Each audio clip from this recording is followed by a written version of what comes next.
Saudara Hotman dan saya akan ajukan pertanyaan. Baik, silakan. Ya, terima kasih.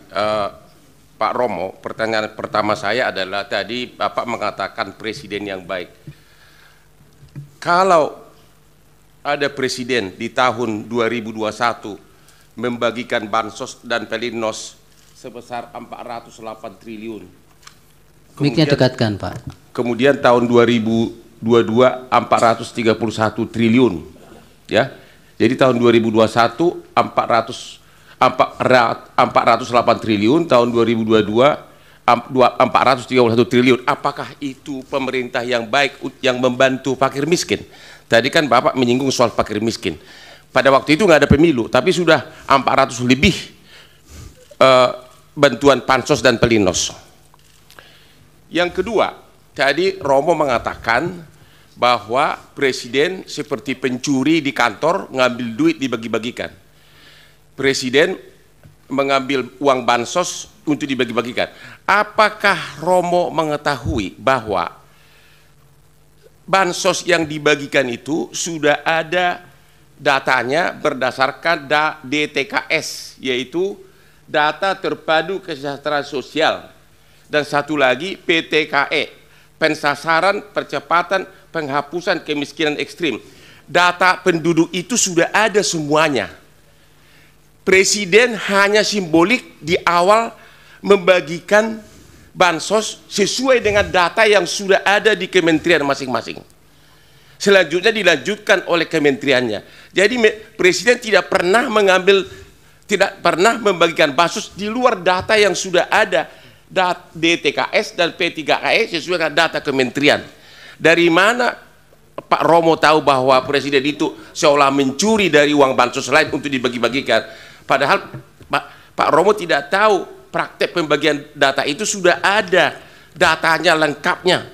Data lengkapnya yaitu namanya KPM, keluarga penerima manfaat. Namanya semua ada di situ. Mohon izin majelis karena ahli bukan ahli bansos atau Ya, sudah tadi pertanyaan sudah. Pertanyaan saya. Pertanyaan Pak Hotman yang kedua juga sudah bisa ditangkap, Pak. Ya, karena tadi Jangan kan diulang-ulang. beliau mengatakan presiden seolah-olah pencuri mengambil uang untuk bansos, makanya saya tanya, itu dia tidak ambil tapi ada datanya semua. Iya, sudah. Terima Itu kan kasih. Iya, baik. Dari Prof. Yusril. Terima kasih Yang Mulia. Saudara ahli, kita paham dalam filsafat bahwa etik adalah filsafat tentang moral, filsafat tentang praksis manusia. Apa yang dikatakan Immanuel Kant, du sollst nicht, apa yang harus, apa yang wajib, apa yang tidak wajib. Kan mengatakan bahwa norma-norma moral semacam itu tidak dibentuk oleh manusia, oleh satu lembaga atau negara atau apapun, tapi sesuatu yang lahir dari konsen manusia, dan karena itu dia tahu mana yang salah, mana yang benar, mana yang baik, mana yang buruk.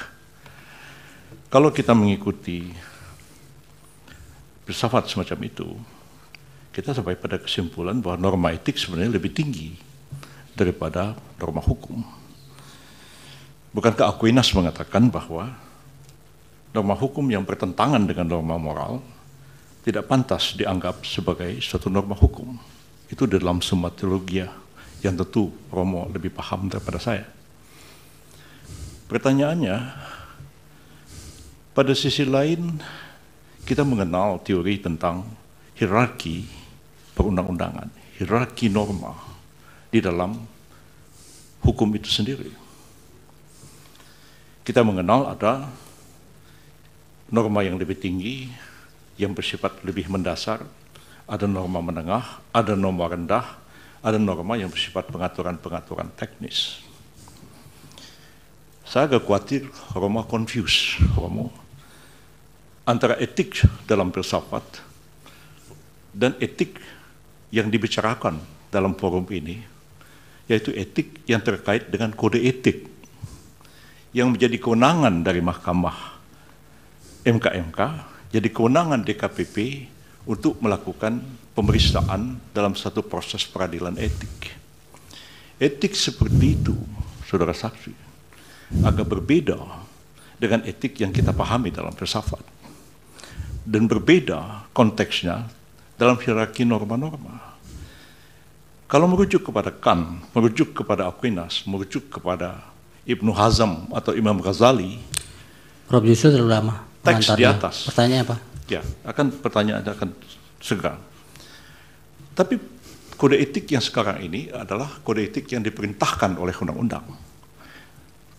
Dalam undang-undang MK, dalam undang-undang KPK, dalam undang-undang advokat. Dan itulah yang diadili, yang dijadikan dasar mengadili pelanggaran kode etik. Bukan pelanggaran kode etik seperti yang dipahami oleh Immanuel Kant dan Thomas Aquinas. Apakah Romo bisa membedakan antara norma dalam filsafat, norma etik dalam filsafat, dan norma etik dalam pengertian norma etik yang dibentuk atas perintah satu undang-undang yang kedudukannya tidak akan mungkin lebih tinggi daripada undang-undang itu sendiri? Persoalannya adalah, apakah pelanggaran etik dari filsafat membawa implikasi kepada penyelenggaraan negara harus begini seperti yang Romo katakan? Ataukah pelanggaran kode etik sebagai code of conduct di dalam norma etik yang dijadikan dasar keputusan DKPP dan MKMK, apakah itu akan menggeser satu keputusan yang didasarkan atas norma undang-undang? Mohon Romo jelaskan persoalan ini. Baik, dari Bawaslu ada pertanyaan? Dari Hakim yang mulia Prof. Arief, silakan Prof. Baik, terima kasih Yang Mulia Ketua.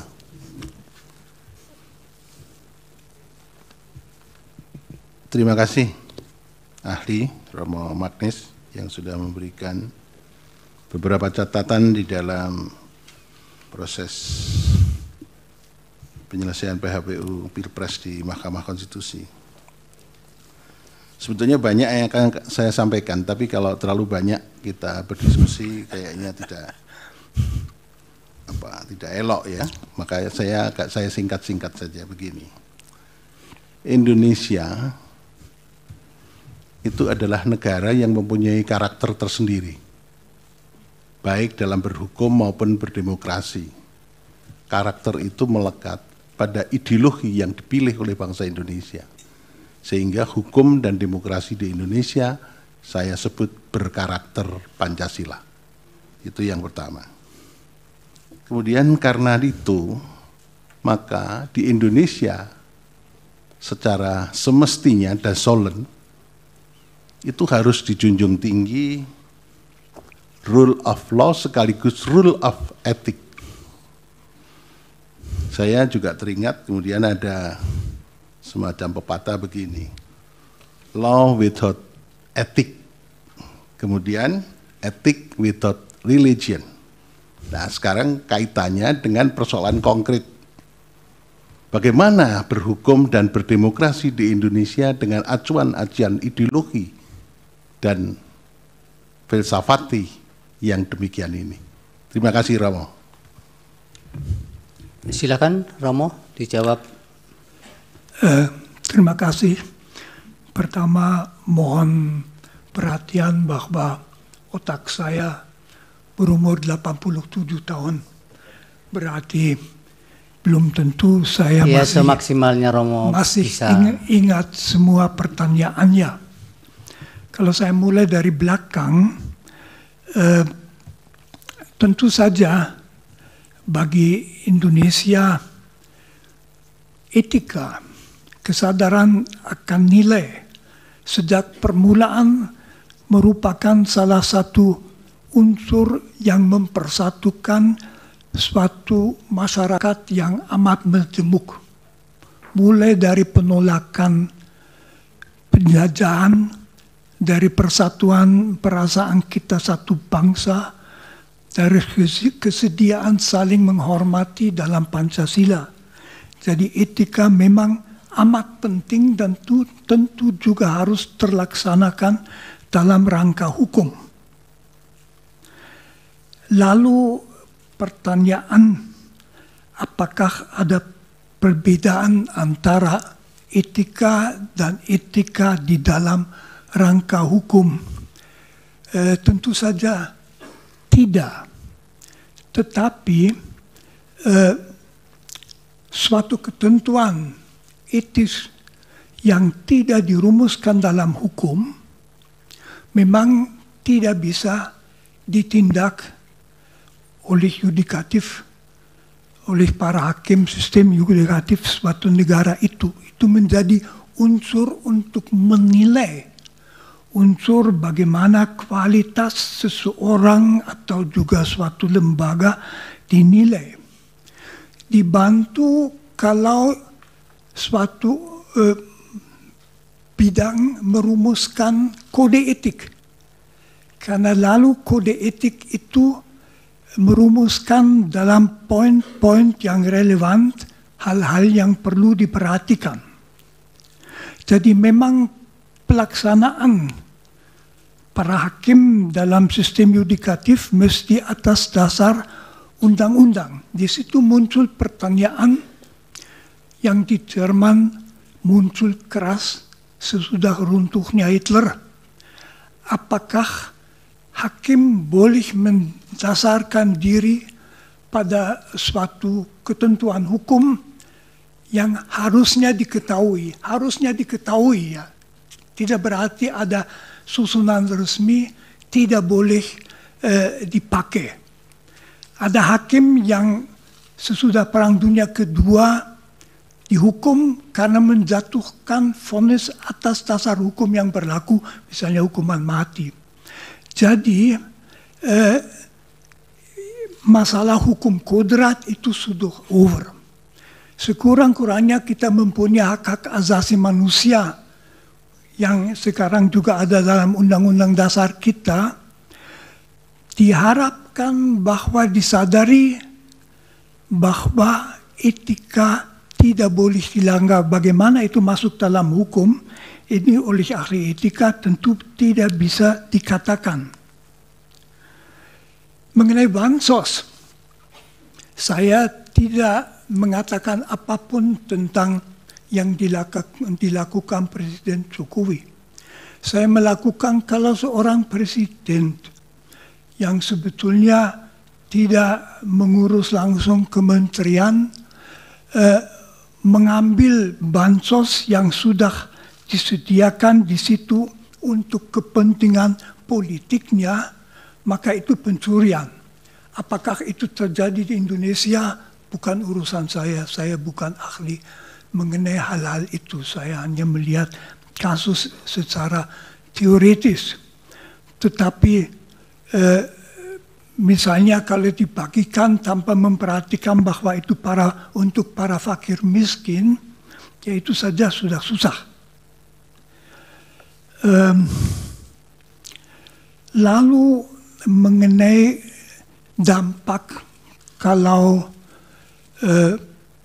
pernyataan pelanggaran etika oleh mahkamah majelis kehormatan diabaikan. Tentu saja itu memberi kesan bahwa asal ada kekuasaan,